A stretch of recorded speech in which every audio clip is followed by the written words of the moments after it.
Eddie, there's only one way we can start this episode. I think you know what it is. Eddie Sparxx! Yeah, boy! Yeah, here it is. Bam! And you say, God damn, this is a dope jam. All right. Hello, everyone. Go ahead. Welcome. Tell him. Welcome to another episode of Cranked and Ranked. Had a tiny little break for those of you who keep up with us every single week, but we're back. And we're back with one that's going to be fun as fuck for me anyway. It just, the vibe already is good on this episode. Yeah. We're going to be ranking the full-ish discography, because there are some, we'll get into this.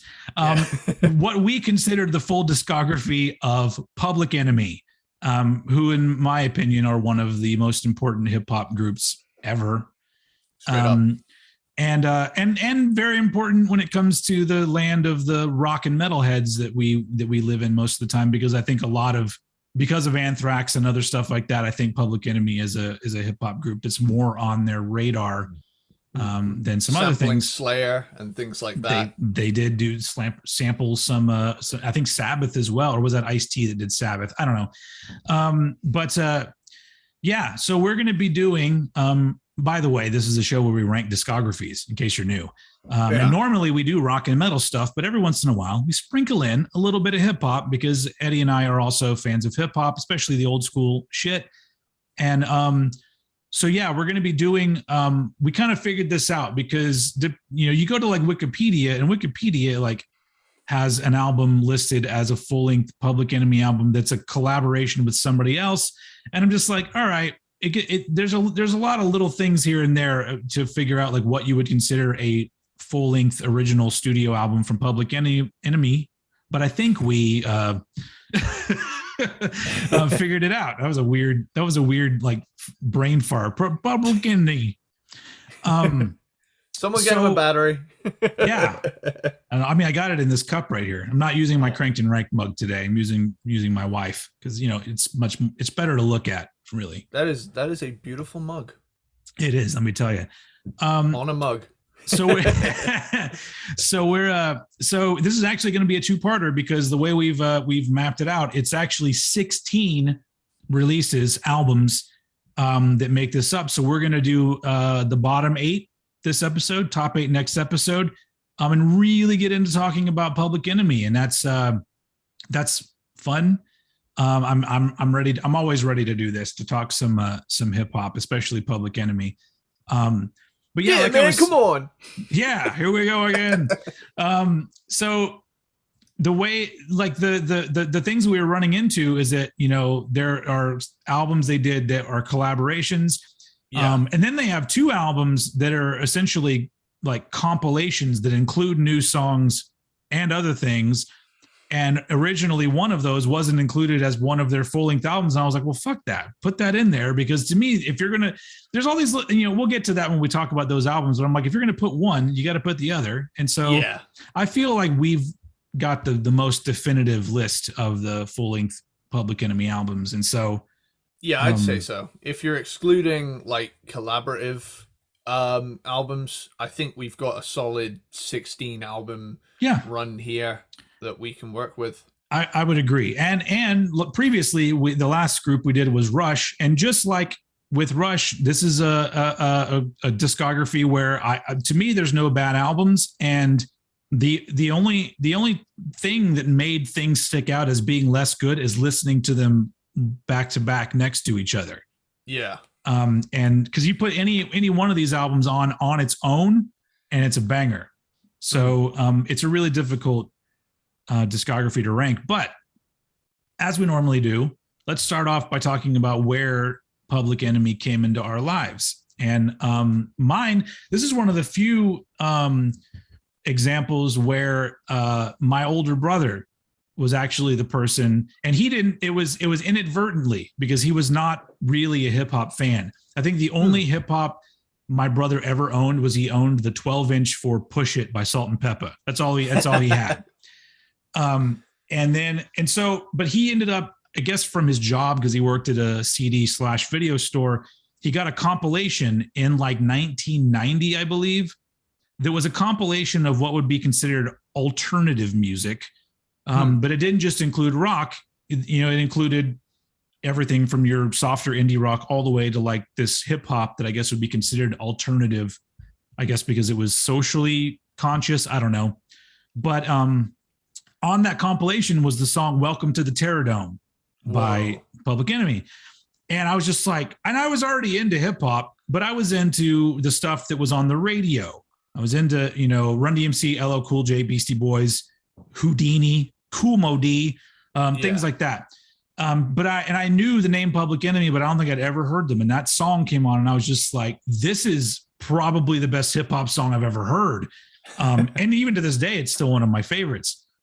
And I think the only other hip hop on that compilation was Third Base, which Third Base is also fucking great. But so that was my introduction. And then soon after that, the album Apocalypse 91 came out, which was interesting because that album came out and that coincided them doing the song with Anthrax. So it was almost like my worlds, converged really quickly. Like I discovered who Public Enemy were, and then I was like, oh shit. And they're with Anthrax. They're even cooler than I fucking thought. And so that was it. And I've been a fan of theirs ever since. How about you? For me, this is another one of, actually, this is a combined, this is not only one video game that showed me Public Enemy, but two. All right. And the first one was it was the Zakk Wylde version of Bring the Noise, where like it was it's a version where like he plays guitar and it's like a bit slower and stuff, but like they've got Public Enemy over the top. It's kind of a remix, but with like riffage in it. But is it like the original Public Enemy version? He plays guitar on top of it, or the Anthrax one? Yeah. No, it's like a completely different like new version with like new guitar parts, all sorts, like completely redone from the ground up. And it's a cool version. I think it was done for like a WWE entrance song or something. I think that's what it was for. But I remember hearing it on the Guitar Hero 5 soundtrack. And it was, at the time, I was a rap fan getting into hard rock and heavy metal. Because like, as we heard on another episode, you used to have posters of Eminem and whatnot on your wall. Yeah, Eminem, and I think there was a Dr. Dre poster as well. Or actually, no, I think it was Eminem and Dr. Dre on the poster. The twofer. Right next to a South Park poster. But that is very early 2000s of you. In 2009. I was very early 2000s in the late 2000s. Which is funny because South Park, Eminem, both things that are still very popular today. So, there you go. I've maintained relevancy, man. I never fell off. I did. There was what was the other song? And Rebel Without a Pause is in GTA San Andreas. Yeah. And it's on the radio station in the game, hosted by Chuck D. Oh. Chuck D is the radio host on that station. But he does it's like original shit. Like he did a voice on the game. Yeah. That's fucking great. He plays the radio DJ on that station. Do you think Chuck D has the best voice in hip hop? Because he's got if not the best, he's top 3. Yeah, I don't know. Like he just has one of those voices that the dude talks and you're listening, whether it's rapping or talking, whatever. Like the dude is very commanding. I've got it in a note here. I can't remember what it is, but like there is. I did mention, like, throughout this entire discography, there is not a single moment he doesn't sound like he means what he's saying. He'd wrap the phone book, and it would sound really important. Yeah, and that's the thing. And I was actually talking with my band about doing Public Enemy for Cranked and Ranked, and we were all saying the dude's got your band knows who I am. Yeah. Oh, score! I finally made it. Yeah, man. Right. We're intertwined. Does your band have a name yet? This whole thing, you're gonna be the band's Flavor Flav. You're gonna come on stage with like a clock around your neck and just yell "Yeah, boy" every now and again. Actually, I would like to just be like one of the S1Ws and stand on stage like with a machine gun and occasionally like change positions. That would be more my kind of thing. I don't want to have to like, I'm old. I don't have that much energy. Flavor, I don't know how Flavor does it now. What is he, 60? That's shit, man. I mean, the dude is immortal. He's something else. But like, I've even been watching like episodes of Flavor of Love for this. Just to get ready. I'm sorry, you were talking to your band about this, and I totally interrupted you. Yeah, no, I was just saying, G. See, I've like started to adopt Flav's vernacular into my as you mentioned before we started this episode, that it's perfect because I would play the Chuck D role with how I'm presenting myself and everything, and then you are more of the wild card Flavor Flav hype man. Yeah. I love that Eric Andre interview Flavor Flav did that time. Did you ever see that? Probably. I don't. His stuff is so bizarre that I will see it and then forget what it was about. There's just a part where like everybody's touching Flavor Flav and he's like, okay, I'm gonna fight you, G. And then immediately Eric gets up, takes off his jacket, and Flav sits back down and goes, okay. And then he takes like the fucking desk apart and it's a bathtub underneath. And he's like, what? That motherfucker's not joking. And Eric gets naked and gets in the bathtub. It's fucking hilarious. But yeah, where was I? I was saying, yeah, we were just talking about how Chuck D has like, I would actually say he is a contender for like top dog when it comes to hip hop voices because it's so commanding, when just not just voice but delivery as well. Yeah, like it's like there are a lot of really good rappers out there, and some rappers are really beloved because they have kind of a style, even though they might be a little bit mumbly, not mumbly like in the sense of like the recent mumble rap type shit, but I'm talking about there are people with a way more loose kind of vibe, but Chuck's like, I guess it depends on your taste because I grew up on old school shit. I like, I like rappers like that just, it seems like every word where the syllable of the word hits is, meticulously planned out and perfectly executed, like exactly where it needs to go. That's great. He is a precision instrument of rhyming. Like the dude is fucking awesome and still sounds great today. On their most recent album, which we'll talk about at some point.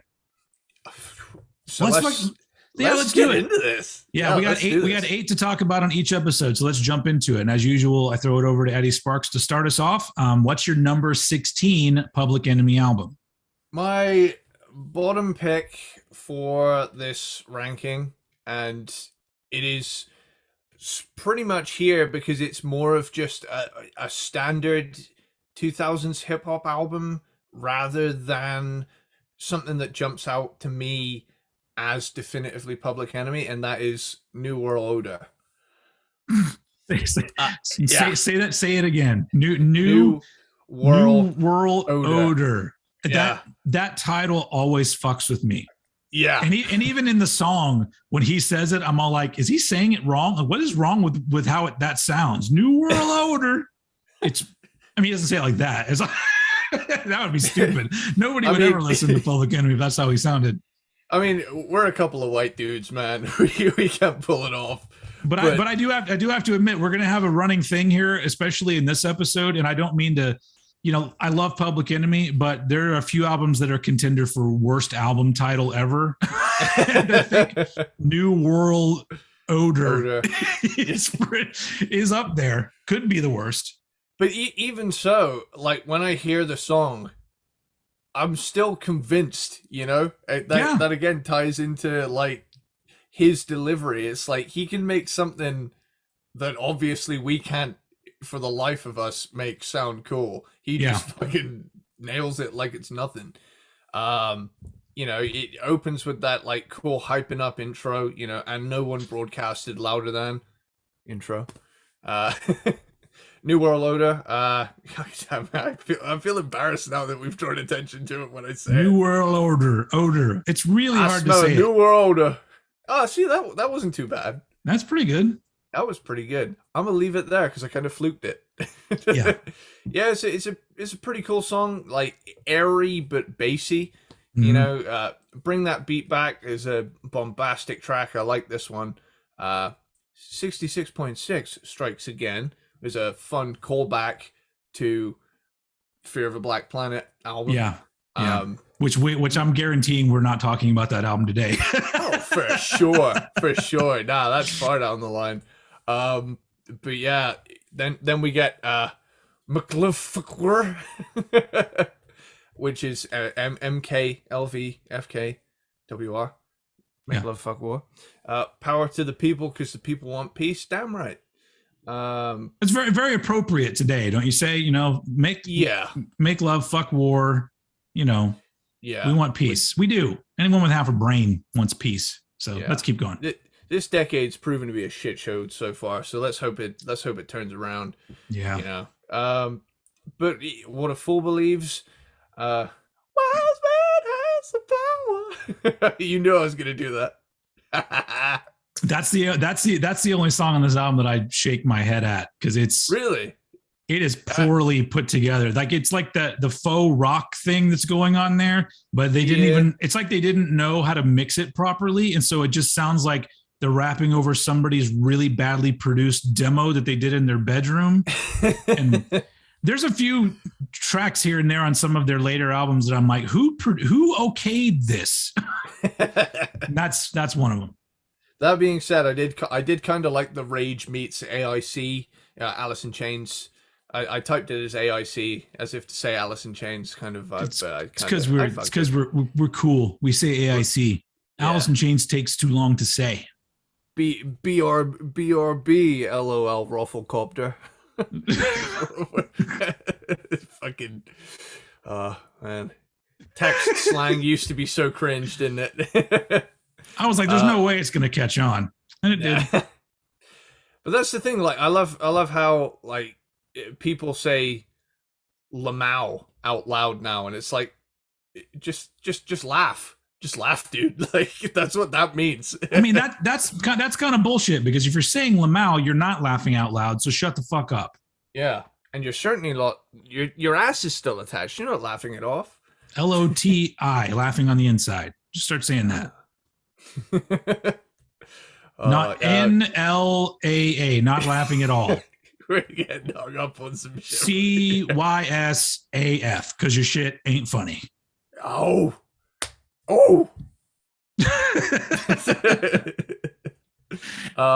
We got Makes You Blind. Yeah, that's a very early 2000s rap feel to it. Preach Into the Quiet. Spooky groove kind of vibe on this one. Either we together or we ain't. S1W Stepstrumental. A bit of an interlude going on there. Revolution. It's a clever track that references the Dennis Brown track Revolution, which appears on the reggae station in GTA San Andreas. Oh, another reason why that game has one of the best soundtracks of all time. I'm willing to put it up there with like classic movies in terms of incredible soundtracks. I feel like at this point there should be like an XM radio station that just plays tracks that are off those games, and that's all they play. Because it seems like there's enough content there that they could just rotate all the different stations from the different games, and then that be the whole vibe. Maybe there is one out there somewhere. it'd be insane. Rockstar Games know how to put together a selection of songs. But yeah, check what you're listening to. It's just more decent hip hop, you know. But again, I'm used to Public Enemy giving me absolute fire, you know, and this is good. Yeah. As long as the people got something to say, again, the message is good, but they've done better things that stand out more in their discography. Y'all Don't Know has a cool feel to it. Either you get it by now or you don't as an interlude. And then you get like the longest song they ever did by a long shot, which is Superman's Black in the Building. Massive 12-minute closer. To me, that's the best track on the album. But I mean, I've always really enjoyed it. I always enjoy it when they do something weird, because it really shows that they are a group that they're not tied to any traditions or any particular way of thinking. And if something doesn't quite fit into that hip hop mold or whatever, when it comes to incorporating music or song structures in general, they're just like, fuck it. Why? Who cares? Yeah. And I love it when they do that. Yeah. It's a really cool, like, they're a group again that isn't afraid to step out of their comfort zone. Yeah. And they do that quite a few times throughout this. Again, like I say, my issue with this album is how non-definitively Public Enemy it sounds, you know? It's like, it's just a standard 2000s hip-hop album that happens to have Public Enemy on it, you know? Yeah. And that's why New World Order is my 16th. All right. My number 16 is I have similar thoughts about it being kind of your average hip hop of the time. Not very special in a lot of ways, but also this is the one that kind of bums me out because a lot of it feels a little bit undercooked. My number 16 is Man Plans, God Laughs from 2015, which is their shortest album, 28 minutes long. It's shorter than Rain and Blood. Like, that's a short album. Yeah. So this was their 13th album, or 13th ish, depending on what you're counting. But here's the thing, like 28, I've said on many videos on my channel that I love shorter albums. You know, 28 minutes is fine with me. 35, I think 45 minutes should be the maximum amount of time for an album. 25, maybe the shortest. Maybe give me at least 25 minutes of material. So I have no problem with the length of the album. The problem is that there's still like a good number of songs, and a lot of them are 2-minute songs that just feel like there was an idea that really didn't get developed as much as it should have been.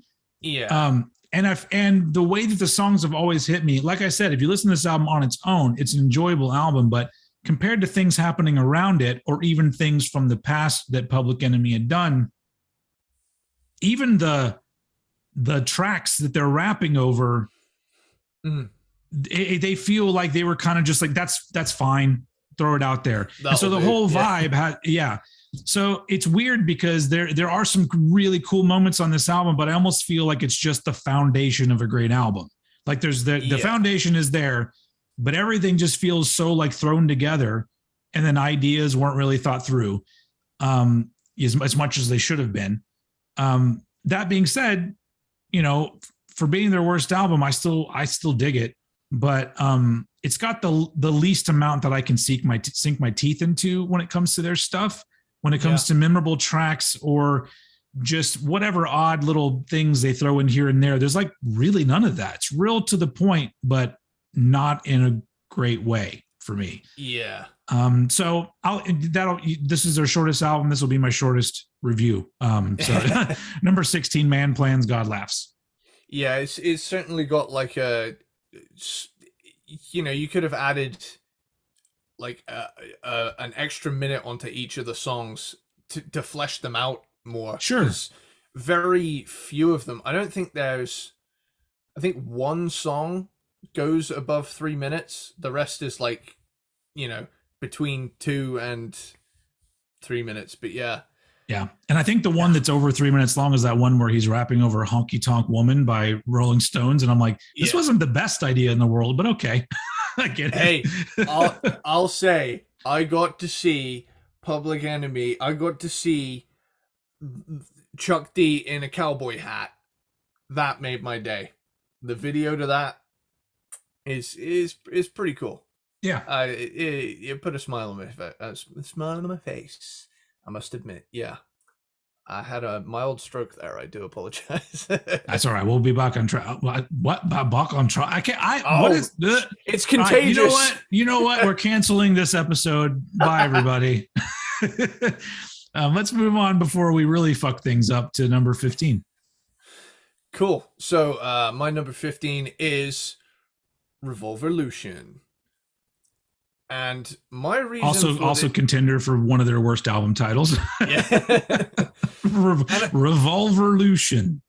The shame of it is the new songs on it are really good. However, I had to dock it quite a few points because a sizable chunk of this album is remixes of existing songs and live versions of songs. So and PSAs. Yeah, and, PSAs. And then a phone conversation at some point. Yeah, there's actually like not a lot of like new material here, so I'm gonna dive right in. Got to give the peeps what they need. Love that beat. Revolverlution, rough and harsh hip hop as they do so well. Mm-hmm. And then you get a live version of Me Uzi Weighs a Ton. Put It Up is a shout along track. They really know how to do like impactful gang vocals. Can a Woman Make a Man Lose His Mind is a catchy track. And then you get PSA 1. Yeah, there's a positive message, to the kids. Then you get a live version of Fight the Power. By the time I get to Arizona, the Mole Man mix. A remix, and then you get a post-concert Arizona interview. They like including interview segments on the albums, and I think that's cool. That's the thing, is they've always sort of like thrown the idea of what you can do on an album out the window a lot of times. And in this particular album, they threw it completely out the window and said, fuck it. Why does it got to be a particular way? We'll throw whatever we want on this and it'll be our album.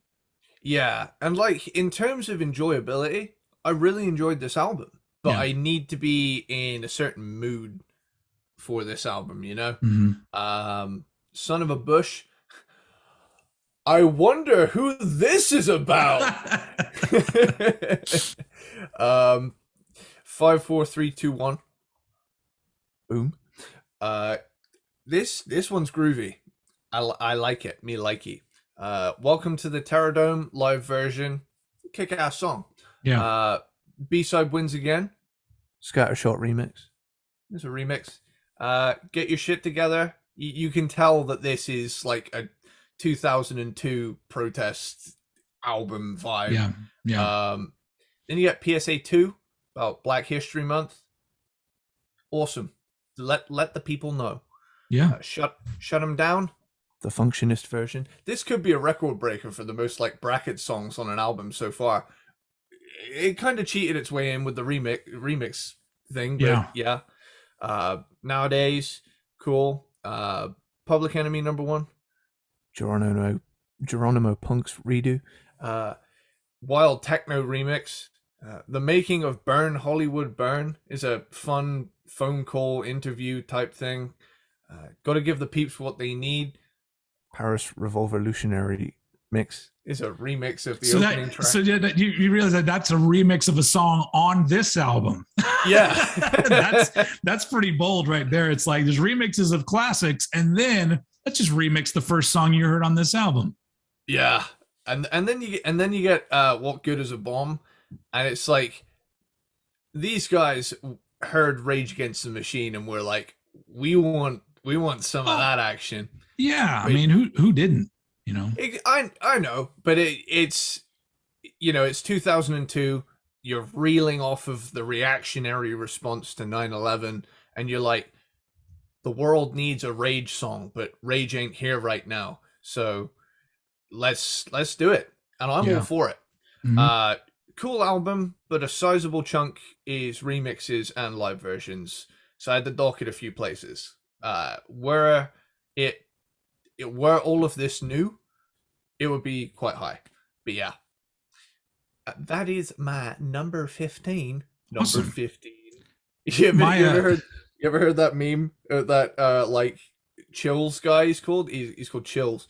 And he's like a top 10 kind of YouTuber, but he's got a very distinctive voice. And there's one where it's like top 15 like Reddit urban legends or something, and no word of a lie, this is what the dude sounds like. Number 15, Burger King foot lettuce. The last thing you'd want on your Burger King burger is someone's foot fungus, but as it turns out, that might be what you get. It's like it's really hard to explain, but when you watch it, you will piss yourself laughing. Did you just say he's a top 10 YouTuber? No, he does like top 10s. Oh, I was like, I mean, he probably has hundreds of thousands of subscribers, and I'm here fucking actually trying my best. In fairness, he is massive. Like, I think he's in the millions subscriber wise, I think. But like, that's, he is the textbook definition of like putting a red circle in the thumbnail. It's like, whoa, like, and then the weirdest, most distinctive voiceover work that you just can't pin down as to why you can't look away, but for some reason it works. But yeah, sometimes I feel like I should be taking more advantage of gullible people on the internet, and my videos should have all pictures of me shocked and little captions that say, "He said what?" Yeah, and then I would get hits, and it's just me going, "Hi, let me talk to you about this album." And there's nothing controversial at all. Anyway, so for my number 15, it's interesting because some of this will be me kind of reverting how I feel about albums and stuff, because like there's certain things that I normally feel about things that I have to say end up becoming the reverse on this album, and I'll explain. My number 15 is "Nothing Is Quick in the Desert" from 2017, cool. Which is their 14th album. So here's the thing. The album cover is very similar to their next album that would come out, in 2020. There are tracks on this album, a good number, that are also on the next album, some of which have been re-recorded, some of which remixed, some I think are exactly the same. But for some reason, like, the way that "Nothing Is Quick in the Desert" plays out, while it does have some good tracks, the overall usage of those songs isn't as good as they end up being used on the next album. So normally I'd be like, quit reusing your shit. But they did, and I'm much more a fan of that album than I am of this album. So that's already kind of weird. Yeah. It kind of weirded me out as well, like, with like the similarity of the album covers. I kind of thought they were going for, like, initially when I looked at it, it was like, oh, did they do like a concept thing where like one is the first part of a story and then the second is the, part two? I thought, we had a Keeper of the Seven Keys of like hip hop sort of situation, but unfortunately, no. It's actually like, it's almost like they looked at it and went, "Oh, we can do better than that." Yeah, and then they did. Yeah, they did. And so, we might get into more of the comparisons when we get to that other album, but for this one, I'll kind of be short with it. So, and I do, if I remember right, I think "Nothing Is Quick in the Desert" was like an internet only release. And when I say internet only, I don't even think it was released to like Apple Music or Spotify. I think it's just Spotify. I think it's just on Bandcamp, and maybe you can find it on their YouTube channel now. There's actually quite a lot of their albums that aren't available on Spotify. Like most of their, in actual fact, I think all of the stuff released in the 2010s isn't on there. There's a couple, I think, or they're on Apple Music anyway, but yeah. But yeah, so on this particular one, like, the big thing about this album is that it has some cool songs. Most of those cool songs are on the next album, which all together as an album is way better done than this album. but it does have some cool ones. So I mean, I couldn't let this one couldn't be dead last because it's still got good shit on it. It's just that they'll take this good shit and make a much better album with it. So I'll just leave it at that. That's my number 15. Nothing is quick in the desert. Cool. So I'm gonna take it back to my number 14. I did everything in that sentence was in the wrong order. I do apologize. I'll try again. For your number 14, I have I'm gonna bring it back to one that you've talked about. Man Plans, God Laughs. All right, cool. So No Sympathy from the Devil. He somehow manages to like blend old school and modern hip hop quite seamlessly. That's a pretty cool opener. Me to We, hell yeah. Man Plans, God Laughs, funky while also having like big epic parts. Give Peace a Damn is real groovy. Those Who Know Who. Like there's a really interesting synth sound going on in that song. Then you got Honky Tonk Rules.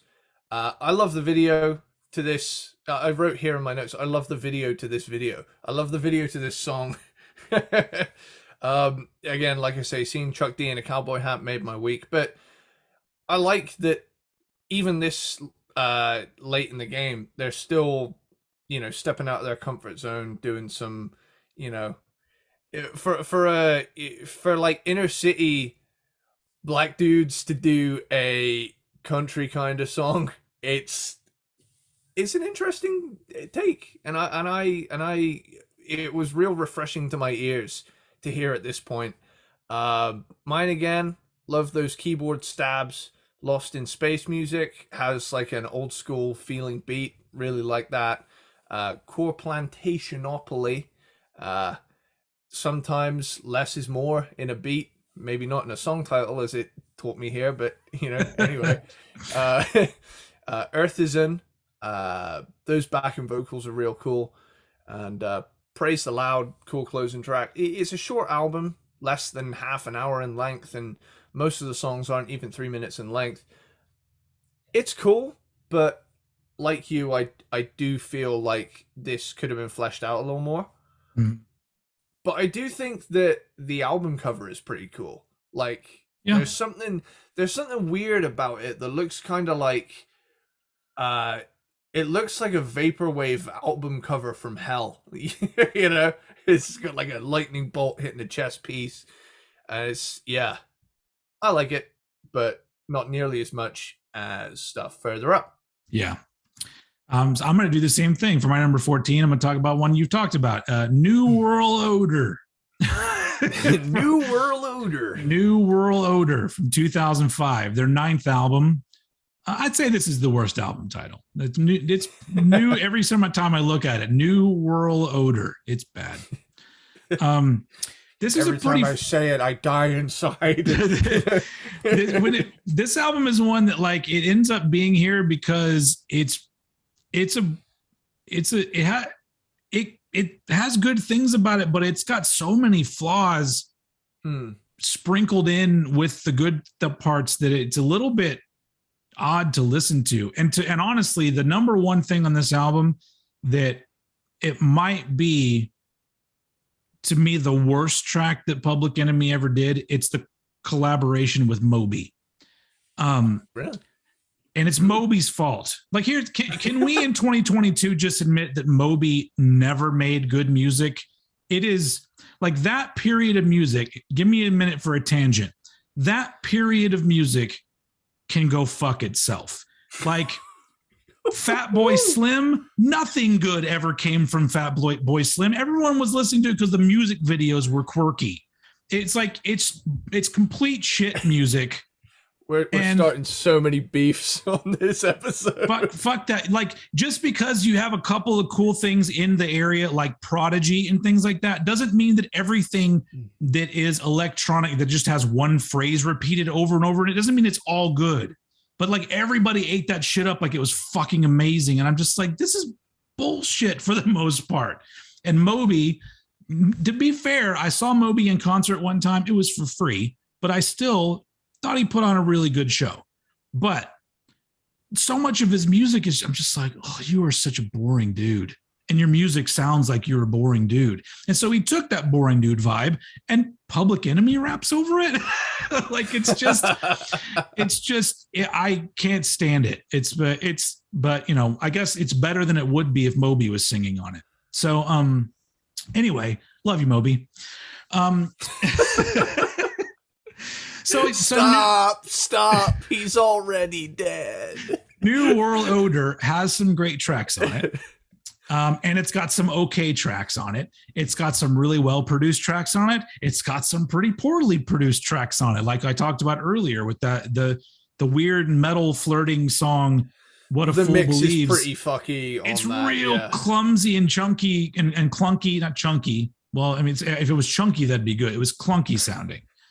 But I would say it sounds like a fucking restaurant for like kids, like a Chuck E. Cheese, like a chunky clunky. A chunky clunky. You going down to Clunky Chunkies, dude? That's actually sound. I mean, I don't even know. I don't know what kind of food that would be, but I'll go there. Clunky Chunkies. It'd be a chicken place. Have our salad made out of Twinkies and M&Ms. And the tables are edible. Oh. Everything's edible. The menus, the playground, the animatronic characters, whatever it is, just try to sink your teeth into it. Nobody will care. Anyway, that sounds like actually a pretty cool idea. That'd be a really expensive restaurant though, because every like hour, you'd have to replace all the furniture and all the shit because the kids would just eat everything. You'd need like a medic on site for the fucking waitresses that have their arms gnawed off because everything is edible. Yeah. Maybe we'll push that idea down the line a little bit when we can invent some synthetic people that can be eaten. Then, you know, that's the dream, really. You know, that's people are making these like fuck dolls and shit. I'm all like, fuck that. When can we get a person we can eat? That's what I want to know. Anyway, Jesus. Anyway, so yeah. So overall, New World Order is it's got to be their most uneven and kind of lackluster album in my opinion, but like it's got some stuff that are genuine bangers on here, and then some of it seems like that, you know, most of the time I would say in the majority of the Public Enemy catalog there seems to be a great consideration for the tracks that are underneath the vocals, whatever they've decided to put there, whether it's the Bomb Squad or whoever it is they got producing their stuff. It seems like they're usually, they take a lot of care in like, well, what's going to go under these vocals? But there's so many songs on this one where I go, did they even really think about it? Or just, you know, we have another track, just throw some vocals on this and then throw it on this album. Yeah. But yeah, there's a lot of that. But I think I said before when you talked about it that the very last track, which is Superman's Black in the Building, is the one that like pretty much kept this from being last, because I'm like, man, that song's great. And it's just because it's got a really cool vibe. Chuck's vocals are great, but then it does this weird thing where it shifts gears like about 3 minutes in and it gets slower and it just keeps going for like 8 minutes. Yeah. And it's just a vibe. And I'm just like, sometimes a vibe is really cool. And so it's like, it's got its good parts, it's got its bad parts, but overall it's the album that makes me feel the most like, when I'm listening to it. And even the title, it sounds like the title, New World Order. It sounds like you're saying something wrong. And it sounds like this album could have been way better. And so that's why it's my number 14. Cool. So my number 13 is Nothing is Quick in the Desert. Brackets, apart from maybe one thing, a dune buggy. That's not really the title. It should be. Otherwise, it's wrong. Dune buggy goes fast. I love how we're matching up on a lot of these in the same vicinity. It's kind of interesting. We're in a zone. We're zoning it. Yeah, we are, Phil. Thank you. As Phil Towell would say. But yeah, I'm gonna jump straight in. Nothing is Quick in the Desert. The beat is nice. I love that descending bell thing going on. That's really cool. Yeah. and is it because it says PE as in Public Enemy, but like the rest of the letters are lowercase for those of you who don't know. Just some song titles are meant to be read and not spoken. And I'm here to violate that law. Yeah, they're going in hard as usual. Yesterday Man, riff. I love the riff in Yesterday Man. That is killer. Exit Your Mind is an interlude kind of track. Beat Them All is a great track. Smash See, these the are Crowd. all songs I'm like, yeah, it's so great when it's on the next album. Yeah. This here is like a prime example of how an album sequencing can affect the enjoyability of a song. You know, if you are listening to certain things in an order, if you get it just right, awesome. But if something's off, you're not in the same kind of mindset. It's weird how like psychologically that works. Yeah. But I guess your ears just kind of like things a certain way. Where was I? If you can't join them, beat them. Kind of a callback to is cool. So Be It. That beat sounds fierce in that little turnaround. Sock Med, Digital Heroin, slow nasty groovage. Terrorist, as in terror wrist, because that's a good one. Yeah, and that one's not on the next album. It isn't, and that's it, but the next one is better. So you know, I'll take it. Toxic is a cool song. Sells Like Teens Hear It. Trap Hats and Flav, hell yeah. Yeah. And then Rest in Beats Part 1 and 2 is a great closer. You know, it's kind of a tribute track, and which they do again. The legacy continues on and on and on. Yep. It's again cool. Yeah. But it was literally done better 3 years down the line. Yeah. So it's kind of like the building blocks of a much better. This is almost like a first draft, and then the one that came after it. Yeah, racking my brain. I don't think I've ever read anything. When the grid goes down. Yeah, I don't think I've heard or read anything where Chuck or anyone acknowledges like why that is, like why they decided to have, you know, a similar album cover, some of the same tracks. Like what was the purpose? What was the thought process? But I think maybe they thought.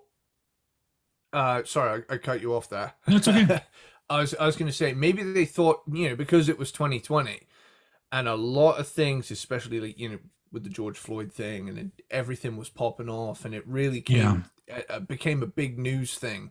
Mm-hmm. You know, Trump was still the president. There was a lot of racial unrest, and I feel as though they did a lot of really cool stuff, and they thought, this is actually even more culturally relevant now. So let's just give this a second wind, and, you know, put some modernized versions of older songs on it, sequence it a little differently, put some new ones on there. It really is one of those cases where like the sequel outdid the original in like almost every way. Agreed.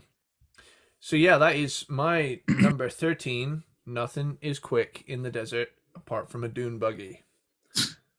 Sweet. My number 13, probably contender for runner-up worst album title that Public Enemy did. Muse, Sick in Our Mess Age, from 1994, which, you know, music in our message, but they wrote it. Muse, Sick in Our, H-O-U-R, Mess Age. Because they knew that almost 30 years down the line, two dickhead podcasters would have to read it on a show. I'm sure we're not the first to say why even write the album title that way. Anyway, so this is their fifth album, but to me, this is the beginning of kind of a new era for the group, because I think prior to this, everything they did, it was, to me, absolute classic.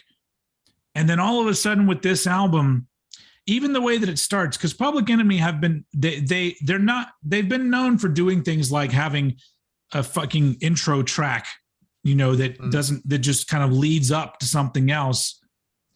But it usually ends up leading up to a fucking banger that when it finally kicks in, you're like, oh shit, man.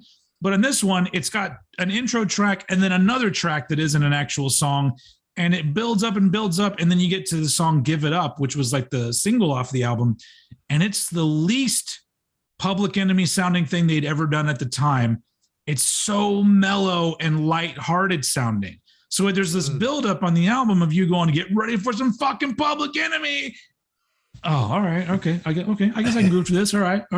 And so it's really weird. Even though I've heard this album so many times, it still hits me as like, man, they could have done better with that, with put that track later on in the album or something. But it really doesn't like get a whole lot better, because a lot of this album is uncharacteristically light for Public Enemy. And it doesn't, and it, once again, it ends up being at 13, a little bit higher up, because I do appreciate them coming at things from a different angle. But so I like when they experiment with stuff, but I come to Public Enemy for some urgent sounding shit. And this is the least urgent sounding album that they ever did. And Chuck sounds great on it. And there's still really great lyrics on this album, but sometimes I feel like the music doesn't actually support him very well. Like, it's like, well, this track would be great if some sort of real lighthearted rapper was kind of doing something over it. But with Chuck, it feels a little bit like it doesn't quite fit. This is the only album I can think of where a lot of the drums appear to be live drums. Like, it has a very live sound to it, doesn't it? This album. And maybe that's part of it. Maybe that's because they were always a group up to that point that they were all about samples, but not just that, sampling like noisy shit that you would never, like, they were the hip hop group that were like, oh, you remember that one part of that jazz song where the saxophonist hits a wrong note? Play that over and over again, and that's the whole fucking beat. Yeah. And so finally you're at this one where there's live drums and everything's kind of just like, and I'm like, I just remember it feeling kind of a little bit not enough. It just feels sometimes like somebody else's album with Chuck and Flav on top of it. But overall, it's a good hip hop album. I would just say it's not a great Public Enemy album. And this can be said for a lot of hip hop albums. It's too damn long. It is too long. It's like an hour and 10 minutes or something like that. That is like, come on, man. There is like 20 tracks on it, isn't there? Something like that. It is fucking long. But it's got some great moments. It just doesn't have enough to make up for the ones that I think aren't as great and for the long ass running time. But yeah, it gives me similar vibes to the previous album I talked about. No, not the previous one. New World Odor. Where to me, it just feels a little bit uneven and could have been thought through a little bit better when it was made. But I don't know. But that title is going to haunt you in your sleep tonight. New World Odor. Yeah. I'm going to be like, my wife's going to wake me up. Like, I think you were having a nightmare. I was like, it's New World Order coming to get me. Anyway, it's skipping on the one track, that fucking rap metal song. So this one is like I like this album. Like I said before, you put this album on its own, and it's a really great album. But comparatively speaking, it's like doesn't have enough. It's not dangerous enough. It's not urgent enough.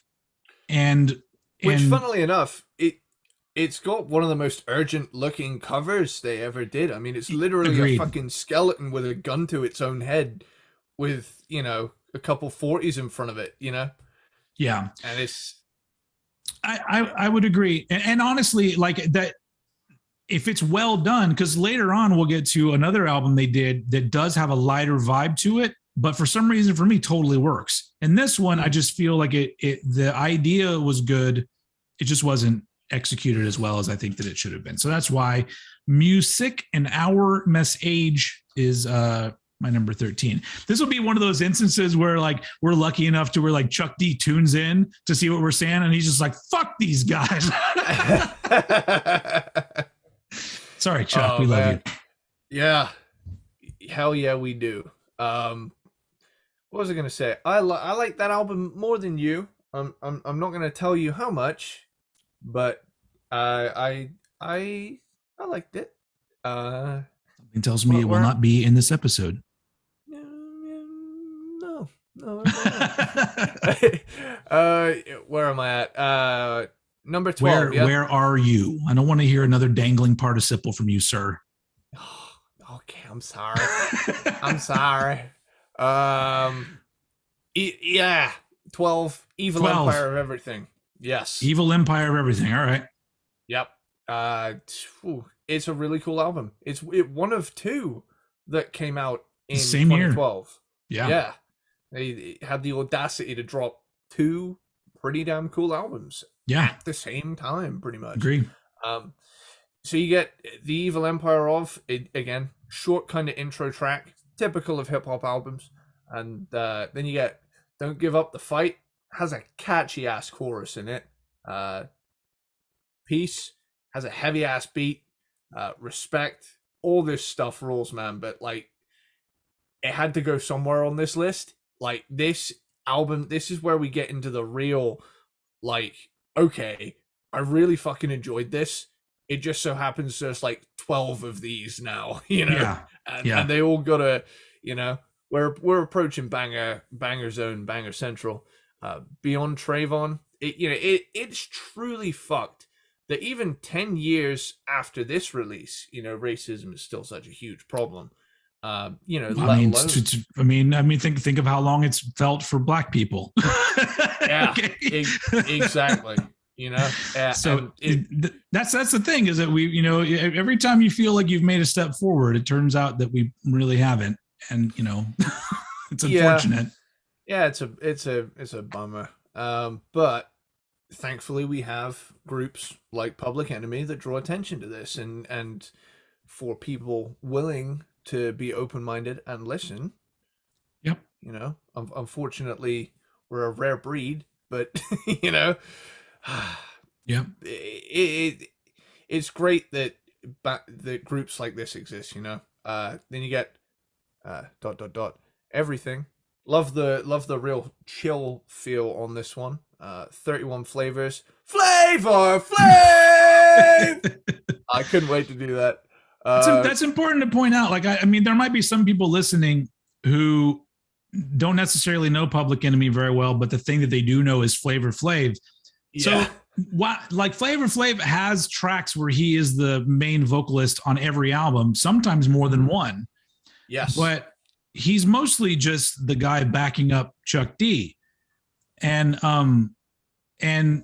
it's interesting that he became so high profile to the point where I think some people may go to Public Enemy expecting it to be this crazy guy with clocks. And it's like, and it's not, it's some heavy shit from Professor Chuck. And that's the crazy clock guy backing him up. Yeah. Yeah. You know, but so in this particular case, like, you know, his songs work on these albums to me because they give you a little bit of, well, sometimes his songs actually are kind of serious, but he presents them in a way where it's deceptive, because you think, oh, this is a fun ass track. And if you listen to the lyrics, you go, oh, fuck. Like, you know, 911 as a joke is not like the fun track that it sounds like. And so it's great because it gives you another flavor of I guess a point of view or a presentation of certain things. But sometimes his tracks are a little more fun, and I think that it does help the album kind of go down a little smoother sometimes. Yeah, there's this like certain dichotomy about Chuck D and Flav and the way they work together. and it's got this. It's almost. It's a really clever way to add a party vibe to very serious music. Yeah. Like, is actually extremely clever to be able to have something that, you know, you can quote unquote shake your booty to, you know, with a guy hyping you up like, yeah, boy. Yeah. And if you're in that kind of mood, you can like tune into those parts. But then if you sit down and like listen to the words, you're like, damn, this guy he's spitting some fucking truth. Well, like, I think that it makes sense for what they do, because if you think about it, if you really want to make some kind of change in the world, the people that are going to stand out the most are the people making the most noise. And the people, you know, there's already going to be people on board with you because they believe the same things as you. But if you also present it in a, you know, where we believe in something and we're fighting for something, but we're also going to make it a party, then you get more people on board with you. And so I think that it's the best way to do it. That's why, like, all of the, when it comes, like, my favorite, you know, metal is always like political, like thrash metal that's political. And it's because like stuff like that and stuff like Public Enemy that has a lot of energy to it feels more like it's going to change something in the world than Bob Dylan with a guitar singing something that some people can't even understand what he's fucking singing about. And I'm like, I mean, I realize that he has good intentions, but I'm not following Bob Dylan. I'm not going to follow Bob Dylan in a march in order to, but I will follow Chuck D and Flavor Flav, you know, because so it's just a really effective thing. 911 is a joke.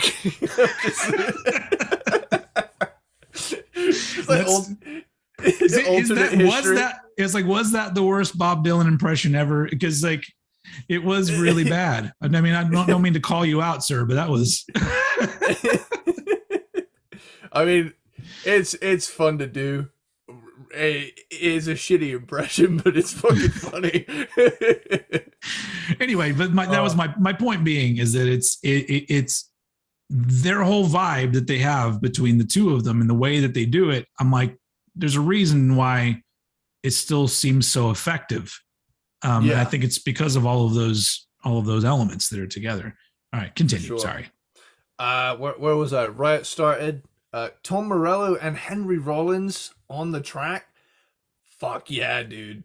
Like, here's the thing though. When that's written down on paper, that sounds like it should be really fucking cool. And this song is it's pretty good. Yeah. And it's the fact that like it's got Henry Rollins on it, but yeah, he just talks for a couple seconds in the beginning of the song. And then the whole song overall, like, could be way cooler considering that it has Tom Morello on guitar. I just wanted it. I wanted like Henry to be on there doing. Yeah, it's a little bit disappointing, but I like that they're there, and and you put Henry Rollins on anything, and I'm going to be pretty into it. So it's also one of those things, especially with Tom Morello, where it was going to happen at some point. Yeah, it's one of those things that you see Prophets of Rage, and regardless of what anyone thinks, what their opinion is on Prophets of Rage, it was inevitable, knowing they're both very political groups. Yeah, rap and hard rock and metal riffs go together very well. Sure. But yeah, moving on. So for those of you who don't know, there is a group called Prophets of Rage that is everybody from Rage Against the Machine except for Zach De La Roca, but it also has Chuck D and Be Real from Cypress Hill on vocals. And they do Public Enemy style shit with rapping over it. It's all right. I wish that it was better, but I do enjoy it. So yeah. Cool. Where are we at? We got Notice. Know this. Obviously, it sounds more like Notice when you say it with the with the more American inflection. I went really posh there for a second. Being a Brit. Notice. Yeah. Let's everyone know that you have now been notified. Bass, how low can you go? I love when they bust out a beat that sounds like real old school and dirty. Like there's an old school vibe to Notice. Notice. La, la, la. There's a lot of like tongue twister. It shouldn't be that hard to say in context, but yeah. Icebreakers, cool stuff. Fame, more cool stuff. Broke Diva is a fun song. And Say It Like It Really Is a great closer. Evil Empire of Everything, cool shit. Hell yeah. Bam. Put that on the poster. Cool shit. Hell yeah. Cool shit. Hell yeah. Kick ass. What was it? Kick ass hip hop done in a fuck yeah way. Yeah. Anyway, my number 12, you've already talked about, Revolverlution from 2002. Third place for worst album title. I know that I'm being a dick about it, but I also look at that and I go, Revolution itself already means to revolve, but I'm guessing they're trying to put revolver like the gun in there with revolution and then making it Revolverlution. But there's too much to think about. So many revolutions happening. So this album ends up being number 12, like, above many others, even though, like we talked about it earlier, it is a weird take on an album because it's old tracks, live tracks, remix tracks, some new ones. It's kind of a hodgepodge of all kinds of shit. But that's why I like it, because their point in making this album was rethinking the idea of an album as somebody's iTunes playlist, internet playlist, which is not always going to be new track, sometimes live track, sometimes old track, sometimes remix. It's just it's like a mixtape, if you will, for the internet. Which was very innovative at the time. Not only that, the way that they did the remixes, they put the bare separated tracks on the internet, and they had fans remix the songs using the tracks on the internet. So I believe the ones that are on this album were like the winners of the fans remixing their songs. So that's actually really cool. Yeah. So and to me, the remixes are the best part of this album because they could have chosen. I'm sure there were some really obvious remixes where they just took Welcome to the Terradome and then put the It Takes Two beat underneath it to the oh and that's just like bravo. Yeah. But there aren't like 5 million of them. Yeah, but they picked like versions where it's some odd ones in there. I'm like, that is really, some that sound flat out industrial, So I like that about this. And overall, I like the fact that they just said, why is an album got to be this one particular thing? We're not going to consider this a compilation, although it's got a bunch of different things. It's got interviews, interludes, things like that. Now, the original tracks on here are good, but this album is following There's a Poison Going On, which to me is a very good album. And so the tracks on here are not as good. So you got to take that into account, in my opinion. But the thing that I love about it is that, it's clear, this is 2002, but even further down the road, it's clear that they are never content with just doing the same old. But the inclusion of live tracks on here, I have to point out my biggest critique of Public Enemy. And that is, I don't know if they do it anymore, but all the live tracks I've heard back in the day have this. They rap over the album version of the track with the vocal tracks still in it. So you're constantly hearing 2 Chuck D's and 2 Flavor Flavs when they perform live. And I'm always just like, no, why? And I get maybe early on they didn't think to make those I can't remember what the name for it is. There's an actual name that rappers will use for those tracks. You mix the album version and you mix a version with no vocals. So when you play live, that plays behind you, you rap over it. But maybe they just didn't have those at the time. But anyone that does that, that takes a point off for me as a live act, where I just go, why don't you're just play, to me, like you're just playing an album and you're rapping over it. It's like, it's like, I feel like the whole live scenario should be very different from an album situation, but yeah, it is what it is. But that's my only really huge gripe about Public Enemy, is I really wish that there was live stuff that existed that didn't just sound like that. Anyway, so the tracks that are on here that are live, you hear a lot of that doubled vocals of them rapping over the original vocals. So anyway, in the end,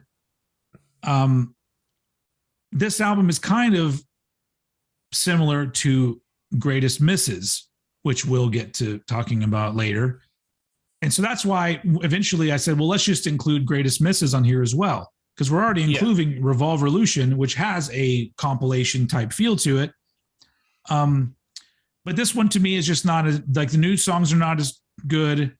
And, even the few good remixes on it, it's an interesting and enjoyable album, experience. But overall, like, I kind of wish parts of it were a little bit better. So in the end, I appreciate the intentions and it makes me enjoy the album because of that. But like you've said, they did a whole lot of albums that were a lot better than this. So my number 12 is Revolverution. Cool. So that brings me to my 11. Yeah. And that is Most of My Heroes Still Don't Appear on No Stamp. Oh, yeah. It's fucking cool. It's a fucking good album. Run Till It's Dark is a badass opener. Get Up, Stand Up. Love that beat. Gives me the big time old school vibes. Mm-hmm. Title track, Most of My Heroes Still Don't Appear on No Stamps. Once again, another old school style, real return to that sort of zone. Love it. I Shall Not Be Moved. Not once in this entire discography has Chuck not sounded like he means every single word he fucking says. Yep. The dude has a commanding conviction to his delivery that you just can't help but, your ears like widen. They're like, oh, yeah, I'm gonna listen to this guy. He knows what he's talking about. Get It In. Flavor Flav has a great part at the end of this song.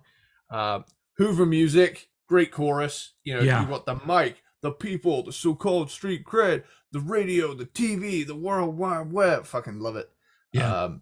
Catch the Throne. Love the beat here. Very nice. RLTK. At the age I am now, if I can't teach, I shouldn't even open my mouth to speak. Like, there's a lot of great lines on this album in particular. If we were going to be doing a really great Chuck D lines, it would be like a 5 or 6 part, 3 hour each episode. Just talking about all the best Chuck D lines. Yeah, it's like stuff like this makes me feel incredibly insecure about any lyrics I've ever written ever. Oh, because I'm like, well, fuck, I should just quit. I'm not saying anything. Yeah. Truth Decay, clever title. Fast Food. The beat in this track is fire. WTF. What the fuck? Badass closer. Love this track. This is an underrated album, and it crushes me that I had to put it at 11, but simply put, there's just that much good stuff. Yeah. 2012 was a good year for these guys. I agree. Well, I'm actually gonna kind of meet up with you a little bit, because my number 11 is The Evil Empire of Everything, which is the other album they released in 2012, and you've already talked about this album. Mm-hmm. And honestly, the real reason why this one comes in at number 11 and not maybe a little bit higher is because of because the first album they put out was the Most of My Heroes Still Don't Appear on No Stamp. And then 6 months later, they released The Evil Empire of Everything. And that album is so good to me. Evil Empire of Everything had a lot to live up to, and it doesn't quite get there. So, and it's their 12th album ish. So, and this is in 2012, and they put out 2 albums in the same year, better quality than most rappers are doing in 2012. Yeah. But Evil Empire of Everything, even though like it does have a kind of a more interesting album title and more like, let's fucking listen to this one. The overall album is not as immediately engaging as the Most of My Heroes. It's a bit more understated, yeah. Yeah, and there are a few underwhelming tracks for the most part, but there's also some really, really fucking great ones. One of the underwhelming ones to me is Riot Started, because I just wanted it. When I first read that it was going to have Tom Morello and Henry Rollins, I really just wanted it I wanted to blow my fucking mind, and it's just good. It's a good song. But yeah, and I really like, I don't have a lot to add from what you said about it, because it is a really good album, but it's not as good. Like Chuck D referred to these 2 albums as fraternal twins. And I really don't think out of the 2, this is the lesser of the 2, but I have to admit this one is definitely a grower. So, and it is a really good example of taking an album on its own and listening to it. And then you're just going to be like, why the fuck why did they put it in the second half? It's a really fucking good album. And that's only because Public Enemy put out some of the most classic hip hop albums ever made that we haven't even gotten to yet.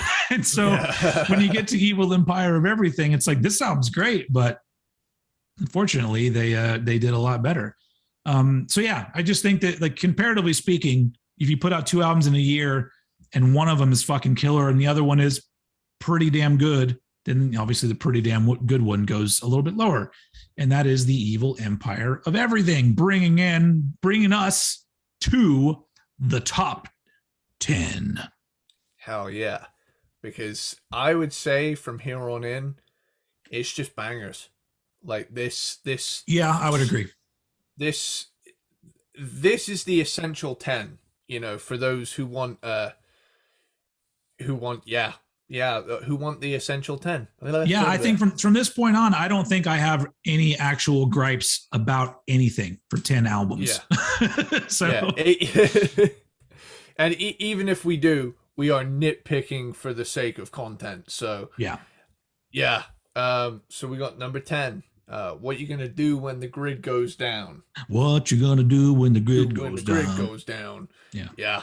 This album again features a few songs from Nothing Is Quick on it, and it's again similar artwork too. That was a very clear creative choice to tie the 2 together.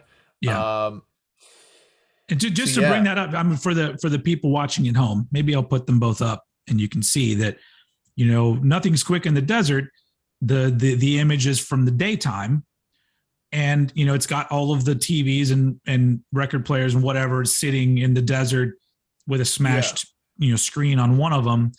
And then you go to What You Gonna Do When the Grid Goes Down. It's the same image, but instead of it being at dawn, it's at dusk. Like if the sun's gone down, and you're now on is it on a road now, if I remember right, and not in the desert? I'm gonna look this up right now. I think it's actually, is it a different desert too? Well, because I think now there's telephone poles and one of them is on fire on this one. So it's like the similar image from the desert, only this one has been put, I believe, in a road, and it's got the telephone poles. Well, Nothing Is Quick in the Desert is just a bunch of sand dunes, and then you get What You Gotta Do When Your Grid Goes Down, and I think that's in a much more distinctly American-looking desert than... It's not on a road because there's telephone poles. There's telephone poles, but no road. Okay. It's like more of a... I was wrong about that. Would that be considered a mesa? A mesa? I'm not... Like, there's like kind of flat-looking rock formation mountain things. Could be, but yeah, there's telephone poles. One of them's on fire. It's dark outside. There's more shit that's smashed. in the image. And so there was a conscious decision to take that image and turn it into a darker version of that. And so it's interesting. Anyway, for those of you listening to this as a podcast, I apologize. Hopefully our description was good for the whole theater of the mind kind of thing. But, you can also pull it up on the internet, look for yourself. It's also actually, I'm going to be real with you. This is one of the coolest album covers I've seen in a long time. It's a great album cover. I like it. I really do. It's got a really cool vibe to it. Yeah. But yeah, where was I? Cool. When the Grid goes down, George Clinton hypes us up for this bad boy. Then you get Grid. Cypress Hill joins in, and I'm all for it. There's a lot of fucking classic. There's a lot of classic guests on this album. Yeah, this is like feature central right here. If you want a lot of different vocals on here, this is the one. State of the Union. Shut the fuck up. Sorry ass motherfucker. Stay away from me. Stay away from me. I love Flav, man. Whenever he talks, it is just it's good times. Even when, he's being serious. But the dude just has a way of just making everything something you can party to at the same time. Yeah. Murica Mirror is a short little statement. Public Enemy number 1, but spelt as in one, as in we won. Yeah. Like a race. A redone callback to the track from their debut featuring Mike D, Ad Rock, and Run DMC. This is the sort of re-recording we like. I want to make it very clear. You add some more people on board. You've still got the beat there, but it's done up. I mean, there's two of those on here, and they're both done in a more of a reimagining way than a recording way. Because if it was just Chuck and Flav redoing the same song, then that would be kind of boring. But they're both very well done. And I'll talk about a funny little moment I had in the car listening to this album, because I'll get to it. Okay. Toxic has this like slow, nasty feel to it, but Chuck manages to like do some quick little rhymey bits here and there, and it's like, oh, he made that fit. Ooh, yeah, nice. Yesterday, Man, again, riff. Crossroads Burning is another little statement. Then you get Fight the Power 2020. Fucking killer modernized version of an already classic song. Yeah. 30 years on, it still hits just as hard, if not even harder. But like, here's the thing, right? I didn't know it was the remix version when I was hearing it. Unknowingly, I got in the car and I had the intention of listening to what's that fucking second album called? Takes a Nation of Millions to Hold Us Back. That's the one. I put on that album at the start, but I didn't realize that I had all of Public Enemy in the playlist at the time. I hadn't deleted anything out of it yet. And I had it on shuffle unknowingly. And then all of a sudden Fight the Power comes on, and I'm like, oh, Fight the Power, this is a fucking classic. And then, the year is 2020, and he comes in. And I thought, holy fuck, they predicted this shit? Because I thought it was the original. I was like, what? Did they know some like crazy shit was going to kick off in 2020? Obviously then, pardon me, sorry. Obviously then I realized, God, what the fuck? Everybody take a drink of water. Here we go. For just £3 a month, you can pledge to Eddie so that he has plenty of glasses of water on standby.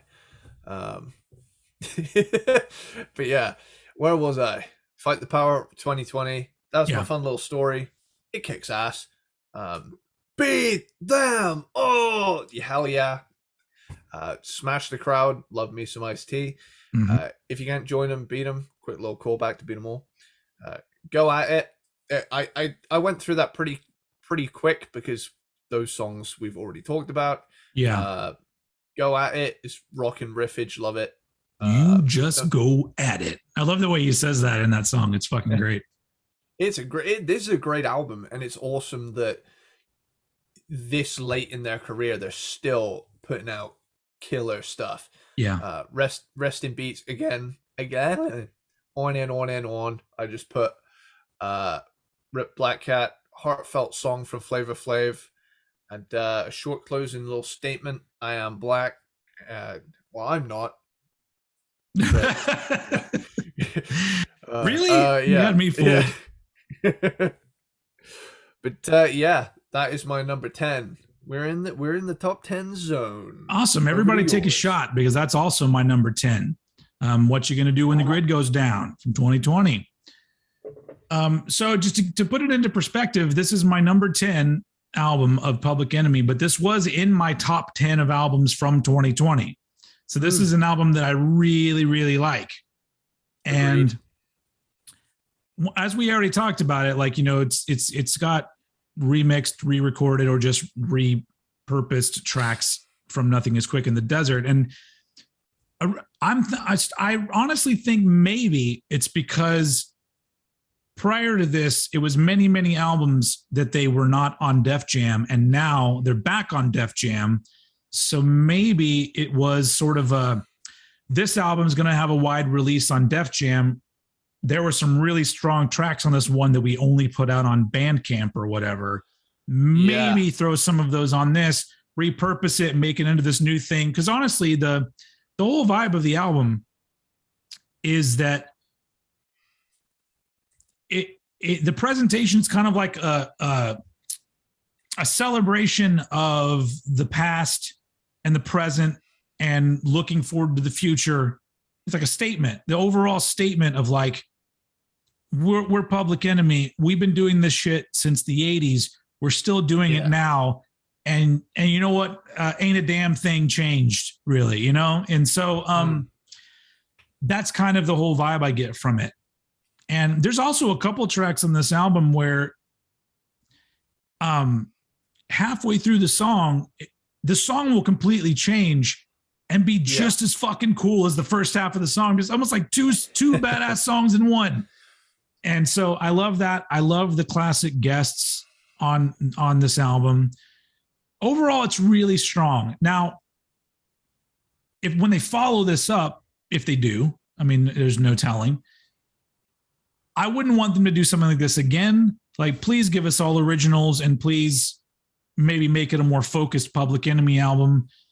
Just because, like, I feel like we need that. I feel like that there needs to be a fucking statement album that's very direct coming from them, especially these days. Cause you know, it's like, you know, over here in America, shit's not, I mean, I realize that shit's worse in other parts of the world, but,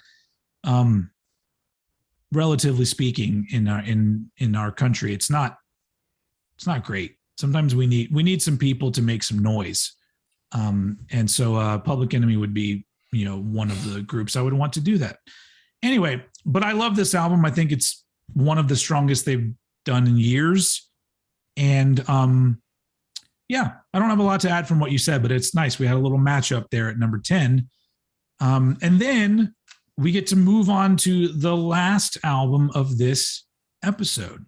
We're going to wrap up the first half, the lower half of our Public Enemy ranking with our number 9s. And so I guess we've already entered Banger Central. So let's just continue with the number 9 banger. Let's fucking go, because my number 9 is There's a Poison Going On. Yeah. Mm-hmm. This is a very different album and kind of a wild card from them. Yeah. Coming off of the very soulful He Got Game soundtrack, they go like the complete opposite to where it's not even like they went back to what they were doing before. The production is really sparse and spooky. There are some moments that are flat out psychedelic to me on this album. This album is hella underrated, I would say, because it is, holy shit, I'm gonna get right to it. Dark Side of the Wall, intro kind of track, and then Do You Want to Go Our Way has a catchy chorus to it. LSD, like we've already had Dark Side of the Wall and LSD, so yeah, it's a psychedelic. Give you an idea where they're going. Yeah, yeah, it's kind of swaggering hip hop. It's very drum oriented. Yeah. This album as well, like that's gonna be the most prominent part of any beat in particular on this album. The beats aren't very busy, they're very direct, but the drums are very prominent. Yeah. Yeah, 4119, love the aggressiveness of this one. Crash, the piano in that beat is so simple but cool. Like the album has this like dark aura that no other I love when there's this like wild card album in a group's discography where it's like that's the only one that sounds like that. Yeah. And but like I said, like it's when I love it when bands do things that are a little bit different, but like in certain cases they nail it, and then this one they do. Like it's just it's a totally different vibe, but it's really fascinating to me. Yeah, Crayola has a cool vibe to it. First the sheep, next the shepherd. Me likey. Mm-hmm. World Tour Sessions has a real cheeky feel to that, like little melody going on. Again, I really like the sparse beats and spooky dark vibe on this album. Last Mass of the Caballeros. Caballeros? How did I say that right? Did I do it? Sounds right to me. Okay, cool. Sneaky feel to it. I love the interplay between Chuck and Flav. Yeah. What is, I put what tune. Kevorkian, oh no, it's Dr. Death. And then finally closing it out with Swindler's Lust as cool closer. This album, their last of the 1990s, it came out in 1999. Coming off of He Got Game and then doing this, talk about bold creative leaps. Yeah, because they didn't go back to doing like the dark aggressive hip hop they were doing. They leapt over to a completely different dark hip hop thing. Yeah. So yeah, I mean that there's parts of it that sound very 1999. Sure. But in a cool way. So yeah, it's aged well. This is an example of a 1999 album that has aged very well. I agree. So much so that I'm not going to talk about it in this episode. Funny enough, though, my number 9 is the only album that I would consider to be part of their classic group of albums that made it to the bottom half. My number 9 is Greatest Misses from 1992. Okay. And really the only reason I put it, I felt that it had to top the lower half, but I feel like I don't think it can be in the top half because they did so many great albums. And this one is half original, half remixes. Yeah. And when it came out, like it was a big deal for me. I was full-fledged Public Enemy fan, and then this came out, and I was really into this album because honestly, at this point, I think about half of the new tracks on this album to me are absolute classics. Like if I was going to make a mix of what the classic Public Enemy sound was and the best songs they did in that era, there would be a few from this that would be on there. And it's just a really enjoyable album, and we end up including it because it's considered a compilation because it's got remixes of classic tracks. But like we said, if Revolve Revolution is considered an album, I would consider Greatest Misses also an album, and it's way more enjoyable than Revolve Revolution. But yeah, and it's cool because it's like a half and half kind of thing. You get the first half is all new, second half is remixes of classic songs, and they're all really great remixes. There's not really a whole lot to say about this album because coming from Apocalypse 91, the vibe of that album is kind of continued on these tracks. It's not anything really different. It's just still really good songs. Yeah. And then some remixes. So overall, like I wouldn't call this a top half album for Public Enemy, but it is one of my favorites, and it had to at least top this episode. So Greatest Misses is my number 9. And that's cool. That brings us to the end. I feel like we were more focused in this episode than we have been, because we have a lot to fit in. Even though this is a 2-parter, we got a lot to fit in. Yeah. This has been, because I've only ever really known the hits from Public Enemy. I've never actually listened to like full albums of theirs. And yeah, again, this is becoming a bit of a trend with this season of Cranked and Ranked, where I'm just doing massive fucking deep dives into bands I should have done a long time ago. And yeah, but yeah, this is a pretty unfuckwithable discography. Yeah. So yeah. Yeah, I agree. Especially then our next episode is just going to be all kinds of unfuckwithable. I mean, we've praised at least the second half of this episode pretty heavily. Yeah. So, you know, we're just going to start next episode by just cutting each other off to just sing parts of songs. Yeah, probably 100%. That's going to happen much. I'm going to probably not rap, because it might be a little bit embarrassing. But anyway, I'm not promising anything. Maybe I will rap. Maybe there'll be some rapping going on. Anyway, so that's I'm all for it. Yeah.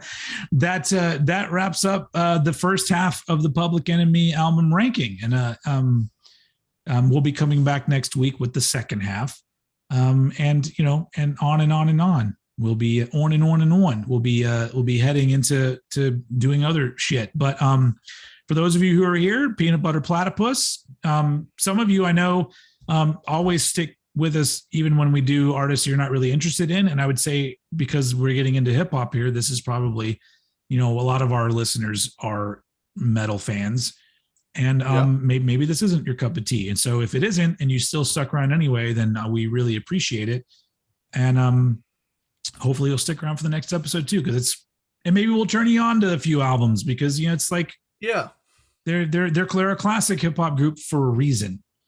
So yeah, that's the end of this part 1. Do you have anything to add before we get the fuck out of here?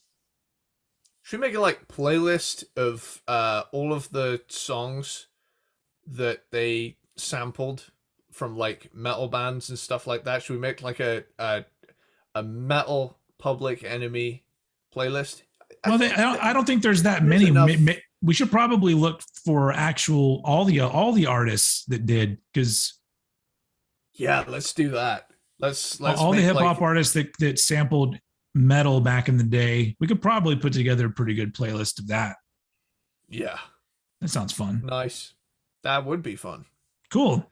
All right. Well, on that note, we're going to let you guys get the fuck out of here. We're going to get the fuck out of here, but we'll be back next week with part 2. And as usual, I always look forward to these. This is the best part of the whole episode, in my opinion.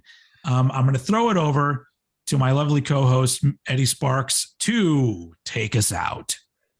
Later, dude. That was boy.